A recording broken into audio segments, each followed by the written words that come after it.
Cavs fans? Welcome to another episode of the Cavs Pick and Roll Podcast, the podcast for diehard Cavs fans.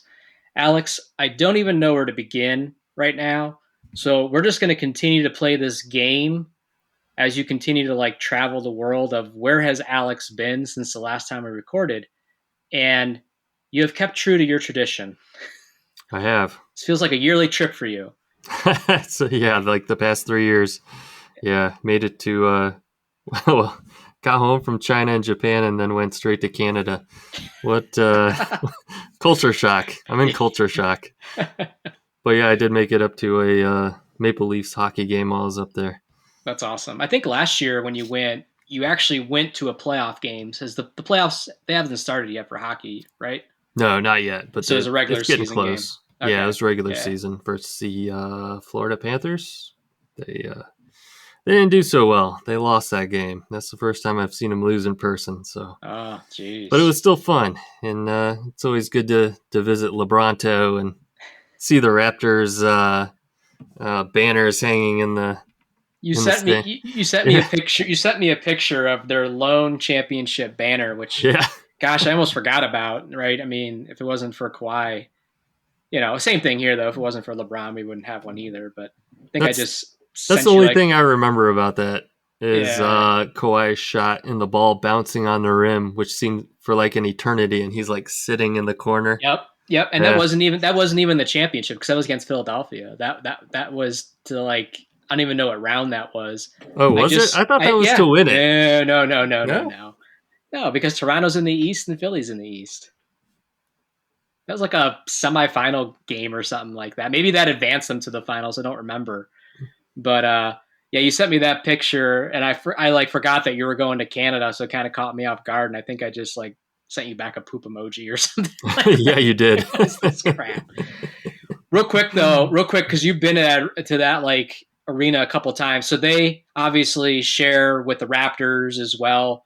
Do they have anything cool there? Like the Cavs have a wall of honor. It's what's their do they have any historical stuff? Do they have Vince Carter statues or anything cool there at all? Or is it just still Kyle Lowry and I haven't really seen anything, and no? I never really walked around much. When I do walk around, I don't remember seeing anything like that, like any sort of memorabilia that they have hanging up or anything. But I'm always there for a hockey game, and it's very. I mean, that place is like. There's no Hakeem Olajuwon jersey hanging up. Remember Raptors? He played there. No, they're ashamed. Did he? I don't remember him playing there. He did. He played for Houston Rockets. End of his career, buddy. He was there. I think when Carter was there at one point. But man, they're ashamed of their history. Nothing hanging up. That's that town is a Maple Leafs town. I mean, everything is Maple Leafs. It's hockey. I mean, Canada, everybody bleeds hockey. There's no. I did hear. I think Carter. Did he make it into the Hall of Fame? Because I saw some stuff floating around online. Yeah. That's pretty cool, and that would have been right around. Maybe it was right after you got back, but yeah, that's cool. I mean, you got to see another hockey game and made your yearly trip. So they have another banner hanging that's the inaugural season banner. Oh, it's 94, 95. Yep. But it's all purple and has the red raptor on it. It's a cool banner. Their jerseys were dope around that time period, though. I mean, Damon Stoudemire, Vince Carter, Tracy McGrady. Yeah, that was the team. Was pretty cool. That was pretty cool. Hakeem in the middle. Look it up, Alex, when we're done here. All right. He probably played I don't know if he played more than one season there, but he was definitely there for a little bit. Old fat Hakeem? No, that was Patrick Ewing down in Orlando and Shaq in Cleveland. Hakeem was still skinny. But not as nimble as what he was in Houston. The Cavs suck right now, so I just figured, I don't even want to talk Cavs, man. Let's just keep talking about the Raptors. We'll talk about Tracy McGrady and Vince Carter all night. All day. How did they screw that up? And one point they had both of them, and man, how that didn't work out, I'll never know. Dude, so many teams have had a pile of all-stars and it never work out. Yeah. It's crazy. Yeah. So Alex, the Cavs have 3 games left in the season, and then it's kind of over. The pain kind of ends a little bit, and a new set of stress and pain may set in depending on where the chips fall, and we'll get into all that here in a little bit. But as far as recent games, I mean, they're on a 3-game losing streak, and I think the last time we recorded, we talked about one of their worst losses of the season. Now this Clippers game that they lost is up there in contention because Alex, they put on an offensive show in the first half, finished with 80 points. They were up 80-59. And, you know, the NBA game is a long game. 21 points in today's day and age, a team is going to go on a run, right? I don't think that's what Cavs fans are most upset about with losing that game. If you look at the box score, they scored 38 points the rest of the game. And they obviously let up on their defense, let the Clippers back into it, and lost it. And I don't know if you saw the video too, by the way, of Russell Westbrook talking shit to the Cavs bench after the game. I did see that. Yeah, like Even during the game, he was oh man, chirping. I saw him doing the rockin' the baby thing. the knife was Highlight. already in your stomach if you're a Cavs fan. But then to see that and just watch him twist it, Jesus. Hey Westbrook, I want to know why you were down. Well, how you let the Cavs score 80 on you in the first half to begin with. Doesn't matter. He got the last laugh. Yeah, I know, but still, It was an embarrassing. What a has been. He still gets it to the Cavs, man. Westbrook. He still gets the Cavs. I mean, he only scored 8 points that game, but he had 6 assists, 7 rebounds. I mean, he's getting up there in age. 8 points. I hope they told him to shut up. But Paul George lit us up, man. Paul George, 39 points, old school Paul George in 44 minutes. I mean, just we couldn't stop him. And the Cavs went cold, man. And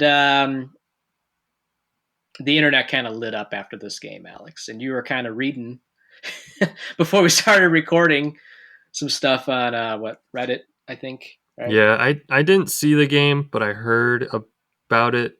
Like I saw on Twitter, the Cavs posted at halftime the letemknow. Oh, Cavs 80 they were points in the first it. half. Yeah. Oh yeah. So they were. I mean, yeah. So it's been such. They let that game slip away. It's been such a roller coaster all season, and that game too, because when the Cavs scored 80 points at halftime, I would see other posts, from other fans, other podcasts, things like, well, this type of performance is what gives me hope still for the playoffs. And, like it was all kind of like, okay, here we go. This could be a good win to set us back again. And then by the end of it, when we lose it, it's back to the fire JB. This team is cooked. This team is done. Should be embarrassed. It's just, man, up and down. It's a heck of an emotional ride right now to be a Cavs fan. And a lot of people, I think, are checking out, especially with the weather starting to get a little bit nice and stuff. It's just like, man, just get it over with already. And it sucks. It sucks to say that as a Cavs fan. Deja vu, man. I keep saying it. It reminds me so much of last season, how we were rolling going into All-Star break, and then everything falls apart in the second half of the season. The wheels always come off. They came off last season, came off this season.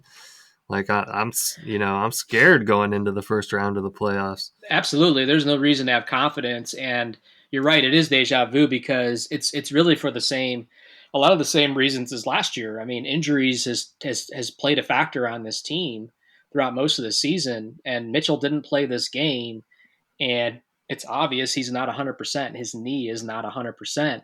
So it's like that's even less reason to have confidence because it's like, well, what are you going to get out of Mitchell in the playoffs? You know what I mean? Of course, he's going to give it a go, give it what he can, but it's just the team's kind of going to fall how Mitchell falls. It feels like, at least, right? And that makes sense. He's your best player on the team. Yeah, I was hoping that Garland or Mobley would take a leap and be an all-star caliber player right around this time. It just hasn't happened. I haven't seen it out of them. In fact, the Cavs were rolling when both of them were out. That's when we had a 10-game win streak with Donovan Mitchell leading the team, Garland and Mobley on the bench. Yeah, and yeah, it's a consistency thing, really, because like Garland finished with 28 points, Evan Mobley finished with 20, but Garland didn't finish the game great. Nobody really played great in the second half, and ultimately, with your best player out like Mitchell, that's where you need Garland and Mobley to take over and make sure the Cavs don't lose a game like this. You know what I mean? And it just the Cavs let it slip, and it's a bad loss, and just leaves a bad taste in your mouth, especially coming off of already on a losing streak. They lost to the Lakers prior to that. You know, I would love to know how many times we've actually beaten LeBron since he's, you know, left the Cavs, not been a Cavs, right? I'm guessing he's beaten us more than we've beaten him, and it's just like the Lakers aren't a great team. They're barely hanging on to a play in, position right now in the Western standings. That was another kind of loss that stung a little bit. Of course, we were going to get blown out by the Suns. We lose by 20, 21 points there. This team hasn't seen a win since the Utah Jazz on April 2nd. So they need a win in the worst way, Alex. And with 3 games left, I'm going to argue they need all 3 of them right now. Yeah, I'm just browsing through the box scores because I did not see very much of these being on the road. Yeah, Mobley had an off game against the Lakers. Played 29 minutes, but really couldn't do anything. I mean, 3 rebounds, 8 points. That's just not enough production out of him, right? Jared Allen gave you a double double with 12 and 12. Garland finished with 26, but only 2 assists. Mitchell did play this game, played 38 minutes, wasn't able to give you very much production. Only Yeah. scored 10 points. Like that's just not enough from a offensive standpoint. Still Um, giving George and Yang way too many minutes, I see. hey, he finished with 12 points. That's more offensive, more offense than what Mitchell gave us that night. So, and it's just been inconsistency. Like Max Strus finishes with 5 points this game, had 20 points against the Clippers. Sam Merrill doesn't score at all. Marcus Morris doesn't do anything. So it's just, you're also not getting consistency out of very many other players right now. Karis LeVert had a nice game, 21 points. But that's another problem right now too, is you're not getting a consistent effort as a whole from this team on either side of the ball, offensively or defensively. Which game are you looking at? I'm looking at the Lakers right now. Okay, I'm all looking at the right. Lakers. But yeah, it's just been bad basketball. It's been bad basketball for the most part, like you said, since the All Star Yeah, break. Niang gave Because you 12 points, but he was also negative 18. yes, Dude's yes, terrible. I'm yeah, sorry, dude's terrible. yeah. Even when he has a night where he's shooting well, defense is bad, turnovers are bad, no handles, just bad passer. Like, I don't know. I can't stand watching him play. This might be an unrealistic question to ask at this point in the season. But Alex, how do you fix this team at this point? So when they go into the playoffs, like what do you do? What do you say? What do you try? Is there anything, any suggestions, advice? Like if you were coaching this team right now, would you mess with the rotation? Is there anything you would do differently? Boys, it's time to blow it up. Well, No, I'm kidding. You know, I that'll be about 2 months from now when the off season officially starts for the Cavs. I When haven't they're really seen what JB's been trying because I've missed the last few games. Like, I don't know what the rotation has been. Is he still just start? I mean, Garland, Mobley, Struess. Is he playing? Is he starting Niang? Okoro's been out, right? Or is Okoro no, no. back? Okoro played in the Clippers game. All right. He didn't play. He didn't play in the Lakers game. Um, so that shifts things around. Mitchell plays this Lakers game, doesn't play the Clippers game. So it is. I'm not trying to give Bickerstaff any brownie points at this point in the season, but it's literally 3 games left in the season, and he still can't get any kind of consistency from a starting rotation, which also affects your bench rotation as well. Because Okuro is a guy that comes off the bench that you expect to play, 15, 20 minutes a night on a consistent basis. You know, Donovan Mitchell, who you expect to play 35 minutes starting on a consistent basis, hasn't been there. So he does have to shuffle things around a lot consistently. And in a couple scenarios, he's going deep into the bench, and sometimes he's not. It just depends on who's available. Yeah, against the Clippers, he only played 4 players off the bench. Right. I'm just kind of going back and forth and looking, and I don't see, like, even from his, like you said, sometimes he's playing the bench, sometimes he isn't. There's no consistency. It's almost like he's trying to find somebody, but I don't know. It's just anybody's capable of having a great game, but nobody's really shown you that they're going to do it consistently off the bench outside of Levert. And Levert had a bad stretch here for a while too. It's only recently that he started to play, well again. After the All-Star break, he was struggling too. Yeah, I mean, you go from the Clippers game where he only played 4 players off the bench straight to the Lakers game where he played 9 players off the bench. Yep. And he ain't gonna be doing that in the playoffs either. So Yeah, that just doesn't make sense. right. So there has been some suggestions floated out there, Alex, recently on how to fix this team. Um, Former Cavs big man, Big Perk, said the Cavs got to choose, man. They got to choose between Mitchell and Garland, meaning they got to split them up.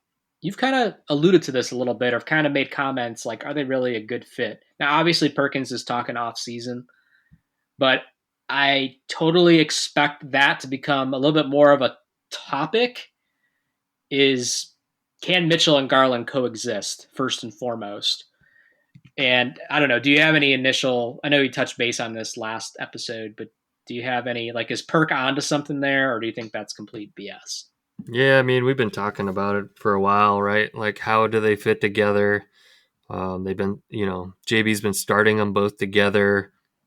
He'll tend to pull one of them out a little earlier than the other, and then whoever he pulls out, he starts with the second unit. It seemed like it was working. It's There's no tough. reason why it can't work. If Kyrie and Luca can work out in Dallas, please tell me why Garland and Mitchell can't. Yeah. There's really no reason. You know, health got in the way this year for both of them. They both have missed significant time. I don't have the numbers in front of me. I would be interested to see how many games they actually have played together this year.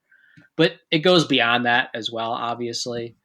And I don't know which side I fall on. Obviously, I don't want to see them split up because I think they can work together. But at the same time, I totally expect that to be a thing come this off season because it's already kind of a thing now. It's a lot of what you see. It's you. The first thing you say is the Cavs need to fire JB. The second thing that I see the most is that the Cavs need to trade Garland. That's the two moves that a lot of Cavs fans want to see happen this offseason. I And only trade Garland if Mitchell signs a long-term deal, though. And exactly. And here's where the perfect storm starts to happen because it's very coincidental with all the rumors and articles that are popping up right now about Mitchell's gone. Mitchell's gonna Amico Hoops put it out there. Mitchell will decline and will look for a new team this offseason. But when the Cavs were winning and they were in the second seed, Mitchell will sign an extension. It's all reporters just taking stabs at shit just because the Cavs are losing right now and it's an easy topic to discuss. But mm-hmm. on top of the Cavs playing horribly, I gotta wake up every day to see a new article or a new rumor on how Mitchell's basically already gone. You know what I mean? So it's just man, there's just a lot of negativity right now, and it's at the worst time going into the playoffs. So the other suggestion, Alex, this one's a tad bit more extreme, and that last one's pretty extreme too. This comes from the nobody likes former Boston Celtics player Paul Pierce. You know what he suggested, Alex? He suggested that the Cavs should trade Donovan Mitchell to the Los Angeles Lakers and bring LeBron back to the Cavs. That was his fix for this situation. I don't know what to say about that, Corey. Does this have to do with Bronny James I don't know. throwing his hat into the draft? And part of me just thinks that like Paul Pierce isn't a fan of LeBron because LeBron, I don't know. They've had a lot of battles over the years, and I don't know. I don't know if Paul Pierce is a fan of LeBron. So part of me thinks this is like almost like a troll suggestion, but I kind of laughed when I saw it. And a lot of Cavs fans are just like, hell no, in the Mitchell for replies. LeBron. Yeah, straight up. I'll tell you, LeBron still has it. I mean, he still kicks butt on that Lakers team, but He does. he's so up there in age, and he But is that's what they're saying injured though. more They're often. Yeah. yeah, I don't even know. I'm not even gonna try to justify it because it's so outlandish. One, you would never make a trade like that, and the only way LeBron ever comes back home, and the only way we would want him back is really if he just signed. I'm not giving up any significant talent to bring a 40-year-old back to the team. It's just not happening. I mean, With this team, unless Mitchell's refusing to sign an extension. yeah, I mean, those you got rumors haven't to come out trade him for yet. something. Oh God. Oh, it's going to be an interesting offseason. It's going to be an interesting I mean, offseason. it can't just be Mitchell for LeBron straight up either. It's got to be No, like salary wise, LeBron no. and Austin Reeves or. What this team needs, Alex, in my opinion, is one to get healthy. There's not a lot of time left for that. I mean, we do have Garland back. We do have Mobley. Struess is back. Wade is still out. I thought I heard somewhere in the last. I don't know if he's done for the season or not, but he hasn't been around, obviously, which is allowing your boy Niang to get the minutes, which is why Marcus Morris Sr.'s here, so on and so forth. Mitchell, we know his health isn't 100%, and that's the one you need to get as close as possible. But besides getting healthy, the other thing that this team, in my opinion, really needs is confidence. And that's where I go into these last three games. End it on a 3-game winning streak, get your place in the seedings. The chips are going to fall. It's kind of out of your hands at this point.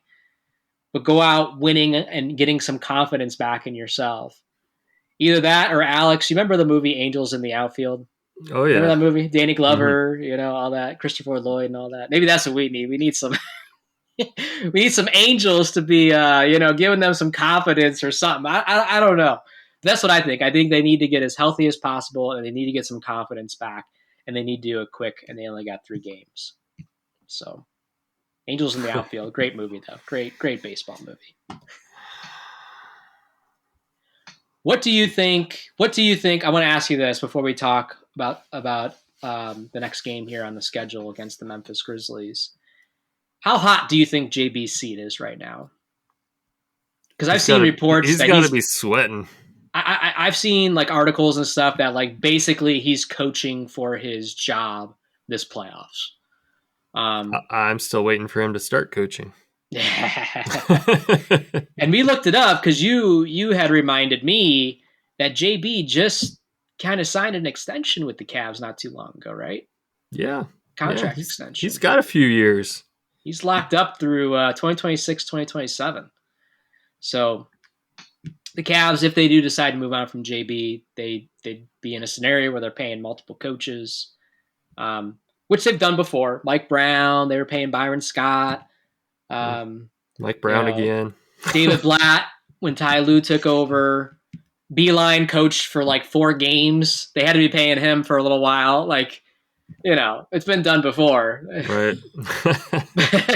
but yeah, I mean, I don't see how JB having another bad playoff performance and he's still here next season. I'd be very surprised. I don't know what he needs to do. I don't even know if making it to the second round is enough at this point, Alex. It's the most next inevitable move is to change directions with coaching.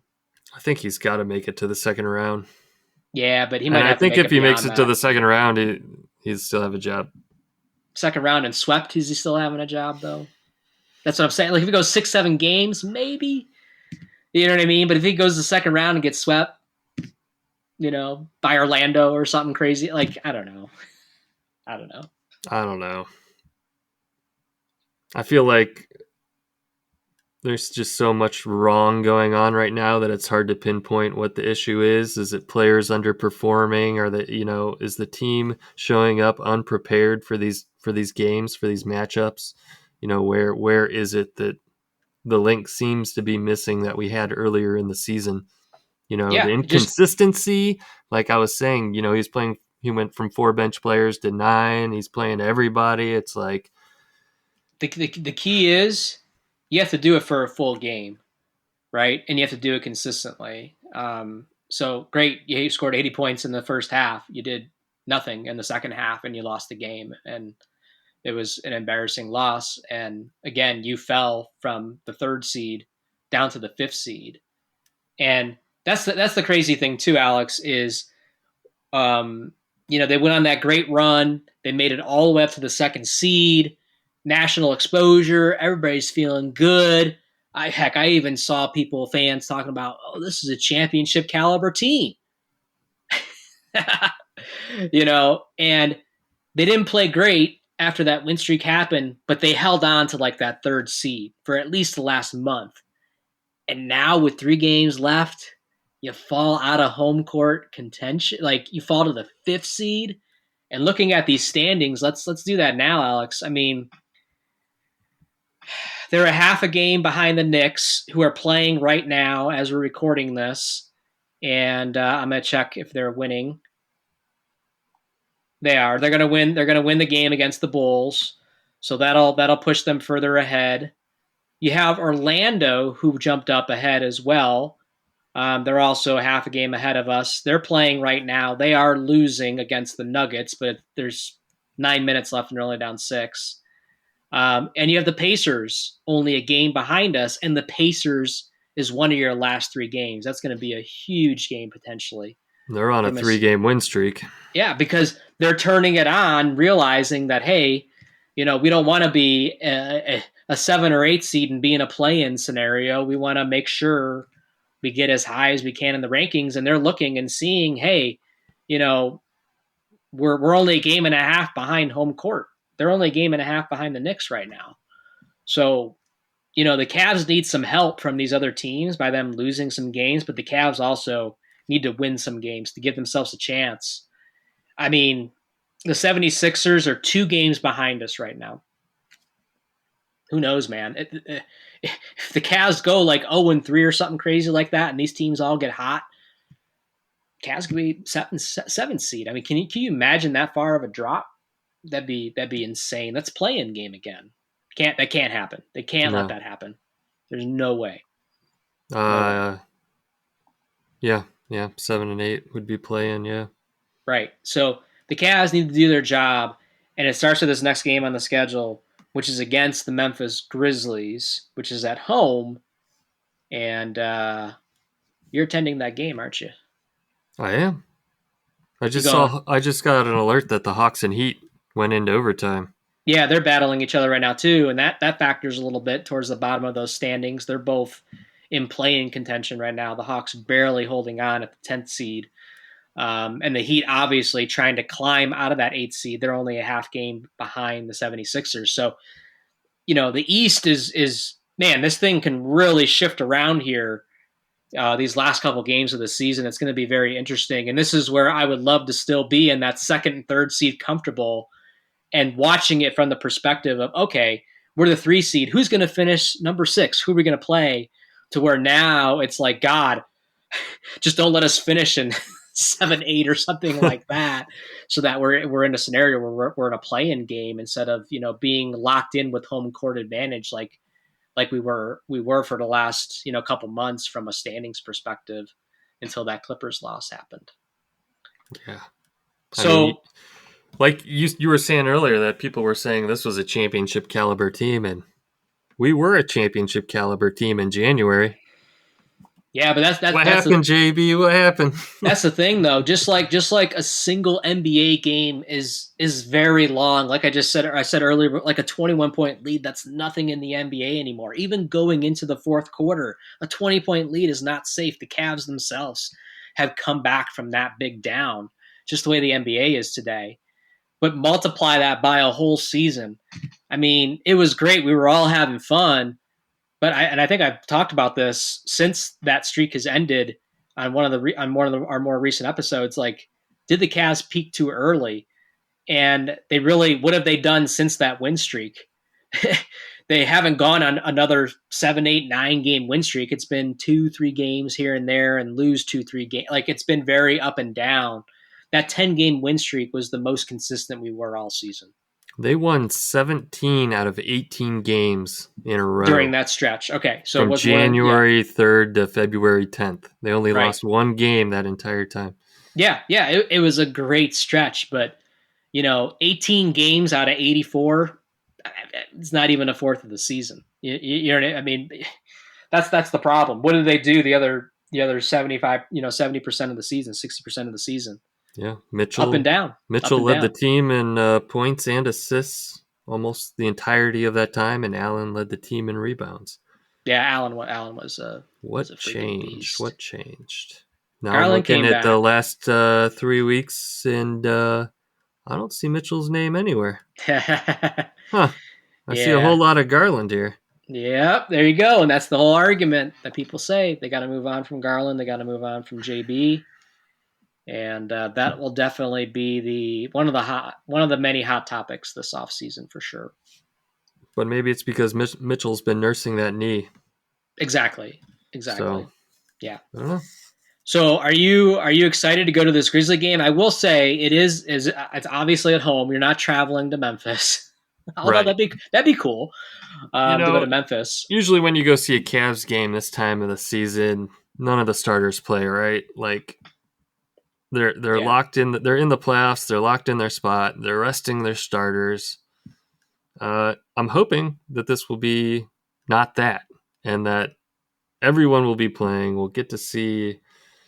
Hopefully, they'll be narrowing down the rotation to what we'll be seeing in the playoffs, and they better be giving it 110% because they need to start putting something together and getting some high notes heading into the off season. Yeah, definitely. I mean, the Memphis Grizzlies are not a very good team.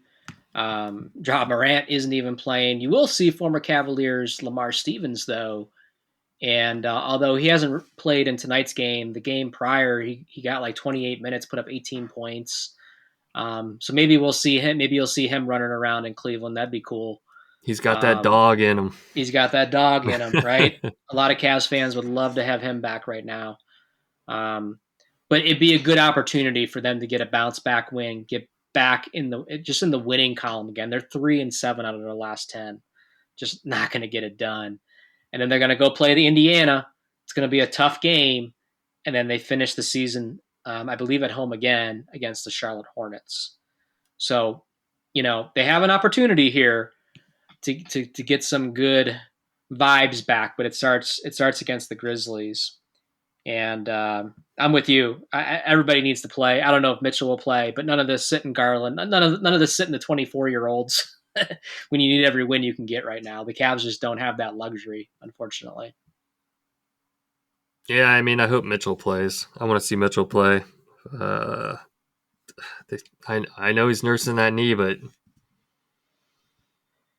I don't know. I don't know what the smart thing is to do. Do you rest him all the way until the playoffs and use him when you need him, or do you start trying to trot him out there and build chemistry now? Yeah, what I think is you should be able to beat the Grizzlies without Donovan Mitchell. You should be able to beat the Hornets without Donovan Mitchell. Neither one of them are playing for anything. The Pacers is where it's going to be tough.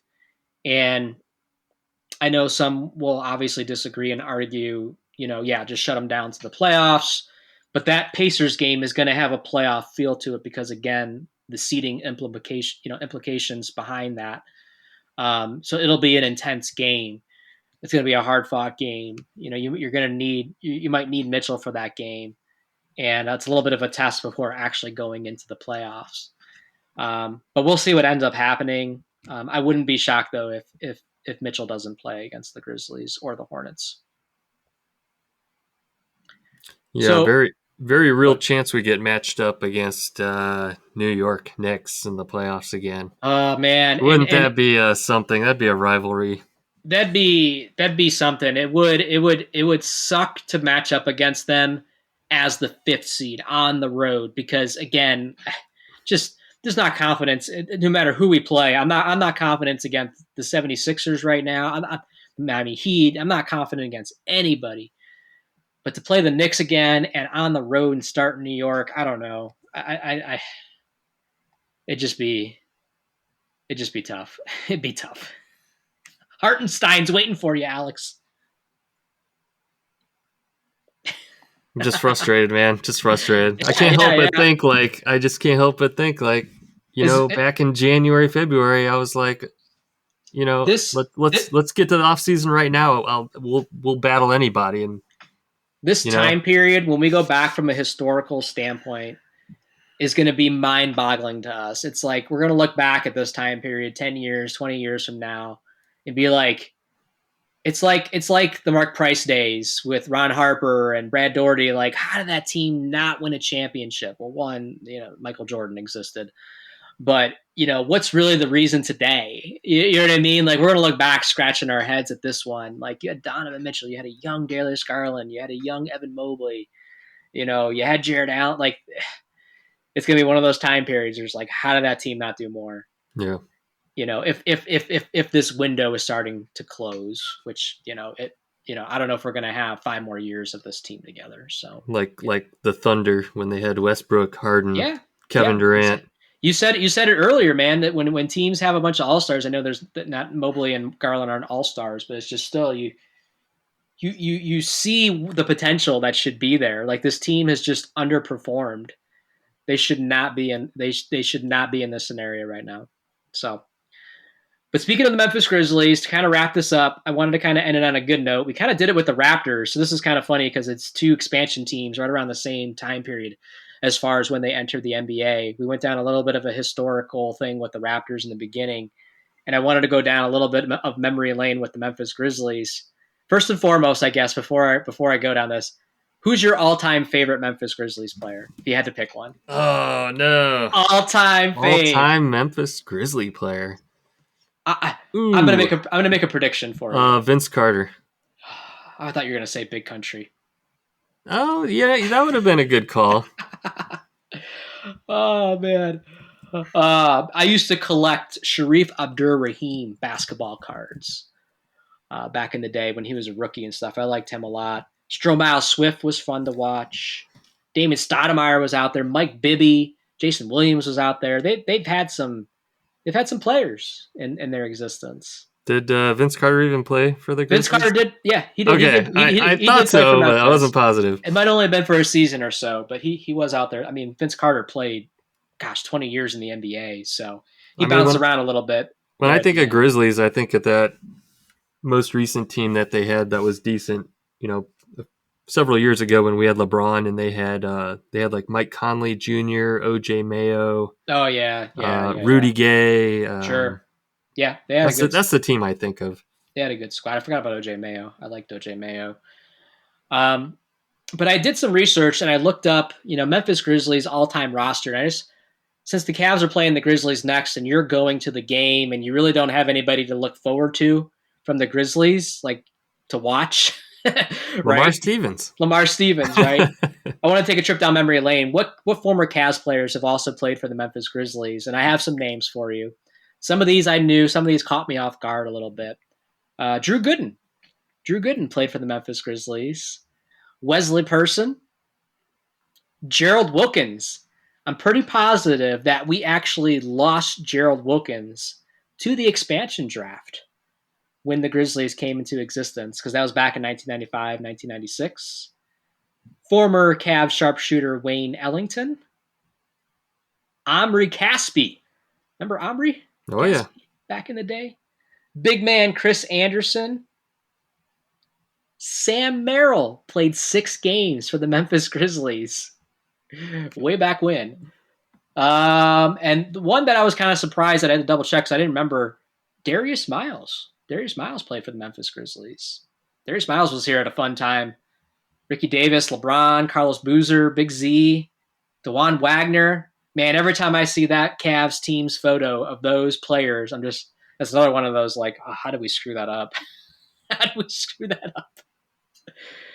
But yeah, there was some fun names. I'm drawing a blank now on some other ones, but Mike Miller, Mike Miller, yeah, Mike Miller was one. Derrick Rose. Derrick Rose, yeah, Yeah, so it's kind of fun to do that, to see what players have also played for some of these other teams that you're going up against that were former Cavs players. So I wanted to end it on a little bit of a lighter note, Alex, Yeah, because that's fun. yeah, it's Yeah, it should be a good game. I'm excited to go. yeah, yeah, it's always fun to go to a game. So hopefully they get a win. We'll see. We'll see what the atmosphere is like and the fans, and if people are chanting for JB's head if we're losing or not. Yeah. We'll see, man. It's going to be an interesting wrap to this season, and we'll all get amped up for the playoffs because it's kind of like a brand new season at that point. But yeah, things aren't looking great right now. But let's see what they do here to wrap up the season. So with that, let's wrap up this episode, Alex. That All sound right. good? All right. Well, thanks, Cavs fans, as always, for tuning in and listening.